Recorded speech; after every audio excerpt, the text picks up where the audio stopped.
ஸ்ரீ விஜய் வித்யாலயா கலை மற்றும் அறிவியல் மகளிர் கல்லூரியில் உலக பெண்கள் தின விழா கொண்டாட்டம். தருமபுரியில் உள்ள ஸ்ரீ விஜய் வித்யாலயா கலை மற்றும் அறிவியல் கல்லூரியில் இன்று 7/3/2025 காலை 10 மணியளவில் உலக மகளிர் தினம் கொண்டாடப்பட்டது. இந்நிகழ்விற்கு ஸ்ரீ விஜய் கல்வி குழுமத்தின் தாளாளர் திரு DNC மணிவண்ணன் அவர்களும், ஸ்ரீ விஜய் வித்யாலயா கல்வி குழும நிர்வாக அலுவலர் திரு K விக்ரமன் அவர்களும் வாழ்த்துரை வழங்கினார்கள். என்ன சுதந்திரம் கிடைச்சிருச்சு இன்னைக்கு அப்படின்றதா, அவர்னால கிடைச்சிருச்சுன்னு சொல்றதா நினைக்கிறீங்களா என்னன்னு தெரியல. பட் உண்மையிலேயே இந்த அரங்கத்தில் பெற்றோர்கள் நிரம்பி இருந்திருக்காங்க. பட் அதில் அப்பா அம்மா 2 பேரும் கலந்துதான் இருப்பாங்க. அதில் அம்மாக்கள் ஓரளவுக்கு தான் இருந்திருக்காங்க. பட் இன்னைக்கு இந்த அரங்கு ஃபுல்லாவே அம்மாக்கள் நிறைந்த ஒரு இடமா இருக்கும் போது உண்மையிலேயே பெண்கள் தினத்துக்கு ஒரு மகன மைத்தமாக தான் இருக்கு. ஏன்னா அவர்கிட்ட நிறைய கேள்வி கேட்டேன் நான். சார், பேரண்ட்ஸ் வருவாங்களா, பேரண்ட்ஸ் எல்லாம் பார்ட்டிசிபேட் பண்ணுவாங்களா, என்ன ஏதெல்லாம் நிறைய கேட்டேன். சார், கண்டிப்பா பண்ண முடியும். நான் திருப்பி கேட்டேன், கண்டிப்பா பண்ண முடியுமா அப்படின்னு கேட்டேன். கண்டிப்பா பண்ண முடியும்னாரு. நான் அதை கூட நம்மள காலையில கூட போன் பண்ணும்போது, சார் எவ்வளவு பேர் வந்திருக்காங்க அப்படின்னு, 400 பேர், 500, 700. எனக்கு உண்மையிலே ஆச்சரியம் தான். இந்த அளவுக்கு நம்ம ஊர் சுதந்திரம் உண்மையிலே அடைஞ்சிருச்சுன்றது நான் புரிஞ்சுக்கிட்டு முதல்ல அவருக்கு வாழ்த்து சொல்றேன். 2வது கலந்துக்கிட்ட அம்மாக்களுக்கெல்லாம் உங்களுக்கெல்லாம் ஒரு வாழ்த்துக்கிறேன். நான் மெயினா ஸ்டூடெண்ட்ஸோட பேசலான்னு தான் வந்துட்டு இருந்தேன். பட் நீங்க இங்க உட்காந்துருக்கீங்க, வெளியில என்ன இருந்தாலும் அவங்களும் கேட்டுட்டு இருக்காங்கன்றதுனால என்னோட சப்ஜெக்ட் மெயினா ஸ்டூடெண்ட்டுக்கானதான் தான் இருக்கும். ஏன்னா பெண்கள் உரிமை தினம்ன்றதான் விமன்ஸ் டேல ஒரு முக்கியமான அங்கம் நான் நினைக்கிறேன். என்ன ஸ்டூடெண்ட்ஸ், உரிமைனாலா, பெண்களுக்கான உரிமைனாலா உரிமை கொடுத்துருக்காரா இல்லையே? இதை பார்த்தா எல்லாத்தையும் அடக்கி ஒடுக்கி ஆள் வச்சிருக்கிறத பார்த்தா அப்படிதான் உள்ள இருக்குது. இன்னைக்கு கூட அவர் ஃபுல்லா அவங்களுக்கு ஃப்ரீடம் கொடுத்துருக்காருன்றது எனக்கு தெரியாது. பட் நம்ம ஊர் கொஞ்சம் மாறி இருக்குதுன்றது நான் சொன்ன மாதிரி முதல்லயே நீங்க மகளிர் தாய்மார்கள் நிறைய வந்ததுல எனக்கு புரியுது. பட் நம்ம ஊர் எப்பயுமே கொஞ்சம் பின்தங்கி தான் இருக்கும். பின்தங்கிய மாவட்டம்ன்றது பின்தங்கிய மாவட்டம் தான். அது என்னதான் சொன்னாலும், ஏன்னா மகேஷ் சாருக்கு நல்லா தெரியும், நீங்க சிட்டியில எப்படி இருக்காங்க, இங்க எப்படி இருக்காங்கன்னும் போது அவருக்கு வித்தியாசம் நல்லாவே தெரியும். நானும் அவர் பேசும்போது கூட கண்டிப்பா அதை ஷேர் பண்ணிட்டு இருக்கோம். நம்ம மாவட்டத்தில் நான் நிறைய வெளியில படம்லாம் வச்சிருக்காங்க. வெற்றி பெற்ற மங்கையர்கள் யாரா இருக்காங்கன்றது உலகத்தில் எல்லாரும் போட்டும் வச்சிருக்காங்க. நான் அவங்களை பத்திலாம் பேசுற மாதிரிலாம் இல்லை. ஏன்னா எப்பயுமே நமக்கு தெரிஞ்சவங்களை பத்தி பேசும்போது அதில் நீங்களும் அதை உண்மை நம்புவீங்க. அதை எடுத்துக்கிறது ஒரு ரீச்சும் நல்லா இருக்குன்றதுனால நான் முடிஞ்ச அளவுக்கு இல்லை, இன்னைக்கு கொஞ்சம் சுயநலமா என் குடும்பத்தை பத்தி தான் நான் பேச போறேன். ஏன்னு கேட்டீங்கன்னா, என் தங்கை ஸ்கூல்ல அப்போ எஸ்எஸ்எல்சில டிஸ்ட்ரிக்ட் ஃபர்ஸ்ட் வாங்கினாங்க. இதெல்லாம் எதுக்கு நான் சொல்ல வரேன்னா, மகேஷ் உங்களுக்கு வேற விதமா தான் நிறைய தெரியும். ஒரு ஆசிரியர் பேசிக்கா, அதனால அவரே பார்த்து கேட்டுட்டு இருக்கேன். ஏன்னா அவர் 20 வருஷத்துக்கு முன்னாடியே எனக்கு நல்லா தெரியும். அது இல்லாம அவர் பேசும்போது கூட இப்ப கூட நாங்கள் 10 நிமிஷம் பேசணும். அவருக்கும் உலகம் என்ன, உங்களை எப்படி தேர்த்தணும், உங்களை என்ன மாதிரி முன்னேற்றி கொண்டு வரணும், அந்த மாதிரி ஒரு எண்ணம் இருக்கணும் தான். ஏன்னா நம்ம காலத்தில் சாதாரணமா யாரும் ஸ்பீக்கர்னா கூட நம்ம கூப்பிட்டு வந்துட மாட்டோம். அந்த எண்ணங்கள் முழுக்க இருந்து உங்களுக்கும் அவரால் ஒரு பிரயோஜனம் இருக்கணுன்றதுல எண்ணத்தோட அந்த எண்ணத்துல முழுக்க இருக்கிறது. அவரை வச்சு நான் சொல்லிட்டு இருக்கேன். சொன்னாங்க, ஏன்னா நீங்க டீச்சிங் சொல்றது எல்லா மாணவர்கள் சொல்லிக் கொடுக்கலாம். சொல்றதெல்லாம் அவன் மண்டையில ஏறுமாமா, அவங்க சொல்றதுல எவ்வளவு ஏத்துறோன்றது நமக்கு தான் தெரியும். இங்க உட்காந்துருக்கோமா, எங்க உட்காந்துருக்கோம், எவ்வளவு ஏத்துக்கிறோம் என்னன்றது ஸ்டூடெண்ட்ஸ் தெரியும். அது மாதிரி கிளாஸுக்கே போகாத ஒருத்தர் சேலஞ்ச் நான் பண்ண முடியுமா சார்? ஏன்னா கிளாஸு போகாம அப்போ எவ்வளவு அதை மோட்டிவேட் பண்ணியிருப்பாங்கன்றதை யோசனை பண்ணுங்க. எவ்வளவு கடின உழைப்பு இருந்திருக்குன்னு பாத்துங்க. ஸ்ரீ விஜய் வித்யாலயா கலை மற்றும் அறிவியல் கல்லூரியின் முதல்வர் முனைவர் K பாலசுந்தரம் அவர்கள் சிறப்பு விருந்தினரை அறிமுகம் செய்தார். சிறப்பு விருந்தினர் விஜய் டிவி புகழ் ஈரோடு மகேஷ் அவர்கள் பெண்களை பட்டப்படிப்பு வரை படிக்க வைக்க வேண்டும், அப்பொழுதுதான் பெண்கள் தங்களுக்கு ஏற்படக்கூடிய சிக்கல்களை எதிர்கொள்ளவும் அதனை சிறப்பாக கையாளவும் அவர்களால் முடியும். பெண்களை படிக்க வைத்தால் மட்டும் போதாது, வெளியூரில் வேலை பார்க்க அனுப்பினால்தான் பெண்களின் கல்விக்கான அங்கீகாரம் கிடைக்கும்.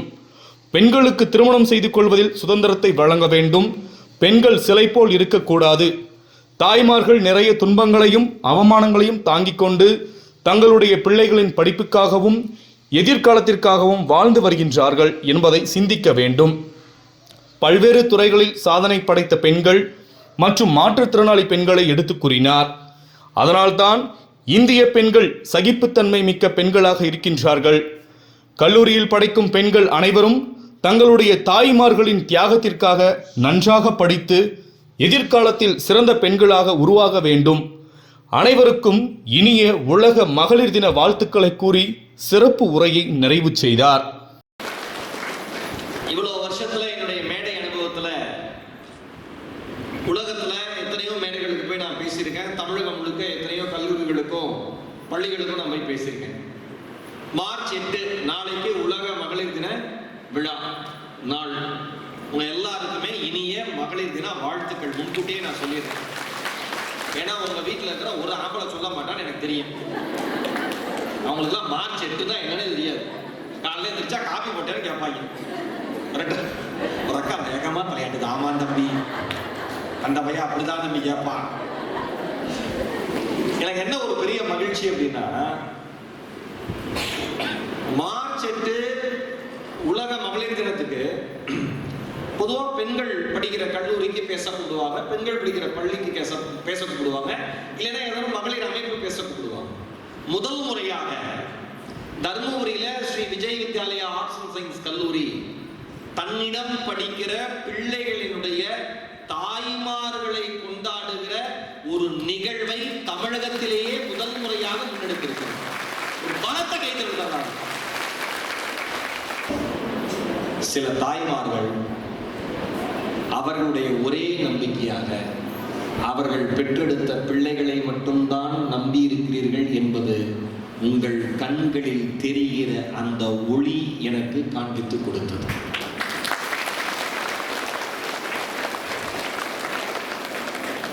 மிக மிக சாதாரணமான ஒரு புடவை கட்டிட்டு, ஒரு குண்டுமணி தங்கம் கூட கழுத்தலை இல்லாம, ஒரு மஞ்ச கயிறை மட்டும் கல்யாணம் ஆயிடுச்சுங்கிறதுக்கான அடையாளமா தாலியா சுமந்துட்டு இருக்கிற, இங்கு வந்து அமர்ந்திருக்கிற தாய்மார்களுடைய பாதத்தை தொட்டு வணங்குவதில் நான் கௌரவப்படுகிறேன்.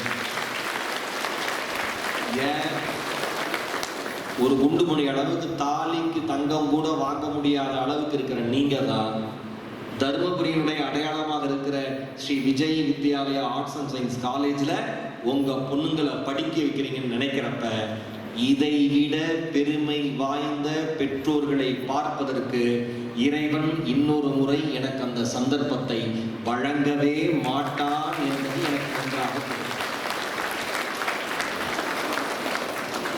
எனக்கு. ஏன்னா நான் ஈரோடு பக்கம் ஒரு கிராமத்திலிருந்து வந்த பையன் தானே. ஏன்னா அமெரிக்காலையா பிறந்து வரேன். எல்லாரும் எனக்கு தெரியும், உங்க சூழல் தெரியும். இங்க நிறைய பேர் இன்னைக்கு உங்களுடைய ஒரு நாள் வேலையை இழந்துட்டு வந்திருப்பீங்க. சரியா? இன்னைக்கு நான் வேலைக்கு போல சார், காலேஜில் கூப்பிட்டதுனால கை தூக்குங்க. கை தூக்கிட்டீங்களா? அப்படியே கை அவ்வளவு நிமிஷம் அப்படிங்க. கேமராமேன் சார் அப்படியே கை தூக்கிங்க. தப்பே கிடையாது. டக்குனு சும்மா ரேண்டமா வீடியோ. இவ்வளவு பேர் கை தூக்கிருக்காங்களா? இன்னைக்கு ஒரு நாள் வேலைய, பணத்தை, சம்பளத்தை, தினக்கூலிய இழந்துட்டு வந்த பெற்றோர்கள் அத்தனை பேர் கை கீழே போட்டுருங்க. வெளியில உட்கார்ந்து இருக்கிற ஸ்டூடெண்ட்ஸ் உங்க எல்லாருக்கும் பெரிய ஹாய். மேல உட்கார்ந்து இருக்கிற ஸ்டூடெண்ட்ஸ் உங்க எல்லாருக்கும் பெரிய ஹாய். சத்தம் கேட்குது. இப்ப எதுக்கு இந்த வீடியோ எடுக்க சொன்னேன் அப்படின்னா, கை தூக்குற வீடியோ எதுக்கு எதுக்கு எடுக்க சொன்னேன்னா, பார்த்துட்டு இருக்கிற, என் பேச்சை கேட்டுட்டு இருக்கிற படிக்கிற பெண்கள் சகோதரிகள் எல்லாரும் நல்லா புரிஞ்சுக்கோங்க. ஒரு நாள் வேலை என்பது உங்க குடும்பத்துல மிகப்பெரிய பணம். அது 300 ரூபாயா இருக்கலாம், 400 ரூபாயா இருக்கலாம், 200 ரூபாயா இருக்கலாம், 500 ரூபாயா இருக்கலாம். ஆனா அதை இழந்துட்டு இங்க உட்கார்ந்து உங்க அம்மா கை தூக்குறாங்க, சந்தோஷமா கை தூக்குறாங்க. இன்னைக்கு நான் சம்பாதிக்கிறதுக்கு போல, நான் இங்க வந்துட்டேன்னு சந்தோஷமா கை தூக்குறாங்க. எது தெரியுமா அது கை தூக்குறாங்க?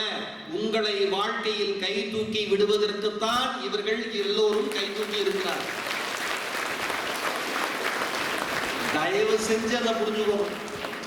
நான் ஸ்டூடெண்ட்ஸ்க்கு அப்புறம் நான் அண்ணன் பர்மிஷன் கேட்டிருக்கேன். அடுத்த ஒரு தடவை ஸ்டூடெண்ட்ஸ்க்கு மட்டும் எக்ஸ்க்ளூசிவா ஒரு தடவை கூப்பிடுங்க. ஏன்னா அவங்க தான் வச்சு வெளுக்க வேண்டியிருக்கு அன்பால்.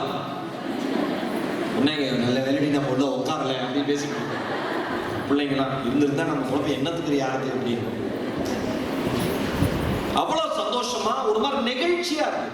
எனக்கு நான் ஒரு என்ன சொல்றது மிக்ஸ்டு எமோஷன் அப்படிம்பாங்க. பல தரப்பட்ட மனநிலையில் நான் மேடையில் அமர்ந்திருந்தேன்.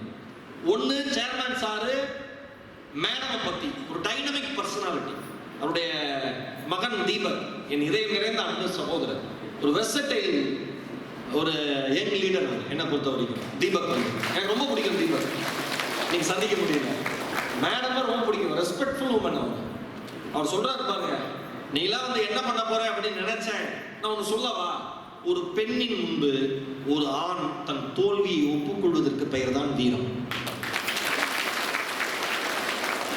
இவ்வளவு பேர் இருக்கிறப்ப சேர்மன் சார் சொல்றாருல, உன் ஒய்ஃபை சாதாரணமா நினைச்சுட்டேன், ஆனா அவங்க வந்து தான் மேஜிக்கே கிரியேட் பண்றாங்கன்னு. அதுக்கு எவ்வளவு பெரிய தைரியம் வேணும்? நம்ம வீட்டுல ஒத்துக்குவாங்க? காப்பியை கொண்டுட்டு ஏன் கொண்டு நம்மகிட்ட கேட்பாங்க. ஒரு அக்கா சொல்லுது, எல்லா கதையும் தெரிஞ்சிருக்கடி தம்பி சொல்றாங்கல்ல. வாய்ப்பு கொடுத்தாதான் பெண்கள் ஜெயிக்க முடியும். கரெக்டா இல்லையா? இங்க வாய்ப்பே தரலையே. பெண்கள் ஜெயிக்கல, பெண்கள் ஜெயிக்கல, பெண்களுக்கு சொன்னா புரியாது, பெண்களுக்கு சொன்னா புரியாது, சொல்றவன் எல்லாம் புரியாத ஆம்பளை. அதான் பியூட்டியே. குழந்தை கதர் தான்.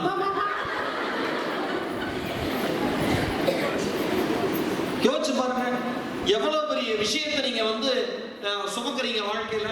ஒரு சைடு கணவனோட ஈகோ. ஆம்பளைங்க ஈகோ மாதிரி உலகத்திலேயே மோசமானது எதுவுமே கிடையாது.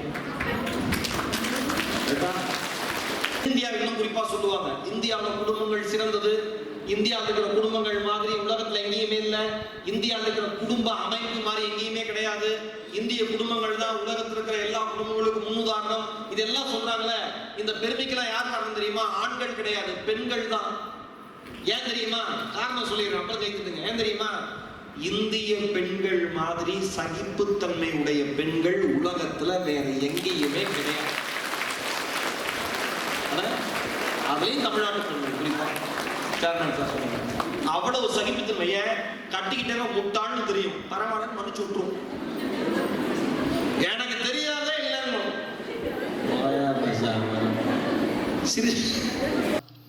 இந்த நிகழ்விற்கு கல்லூரியின் அனைத்து துறை தலைவர்கள், பேராசிரியர்கள், மாணவிகள் ஆகியோருடன் மாணவிகளின் தாய்மார்களும் திரளாக கலந்து கொண்டு சிறப்பித்தனர்.